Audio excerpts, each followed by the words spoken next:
40-এর পরে শরীরে metabolism rate কমে আসে, সাথে জন্মায় মিষ্টি জাতীয় খাবার খাওয়ার প্রতি এক অদম্য ইচ্ছা।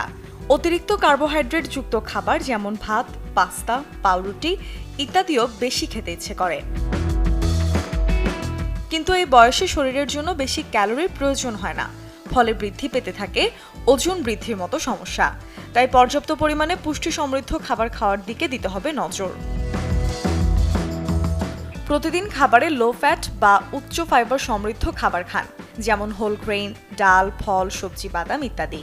ফাইবার অ্যান্টিঅক্সিডেন্ট, ভিটামিন ও মিনারেলস ইত্যাদি শরীরের বুড়িয়ে যাওয়া রোধে সাহায্য করে। ক্যালসিয়াম গ্রহণ করতে হবে পর্যাপ্ত পরিমাণে। লো ফ্যাট দুগ্ধজাত খাবার, ডাল, সয়াবিন, কালো তেল প্রতিদিন রাখুন আপনার খাবারের তালিকায়। কফি, সফট ড্রিঙ্কস, অ্যালকোহল থেকে থাকুন দূরে, এগুলো শরীরে ক্যালসিয়ামের অভাব তৈরি করে। মিষ্টির প্রতি আকর্ষণ থেকে নিজেকে দূরে রাখতে নজর রাখুন প্রয়োজনীয় জিঙ্ক গ্রহণের দিকে। এর জন্য কুমড়ার বীজ ও কালো সাদা তিল রাখতে পারেন খাদ্য তালিকায়। চিনির বদলে খেজুর, কিশমিশ, টাটকা ফলও খেতে পারেন। মানসিক চাপ কমানো খুব জরুরি। দুশ্চিন্তামুক্ত থাকতে মেডিটেশন এবং যোগব্যায়াম করতে পারেন। শুয়ে বসে না থেকে প্রতিদিন কমপক্ষে 45 মিনিট হাঁটুন বা দৌড়ান। Desk report, channel 24।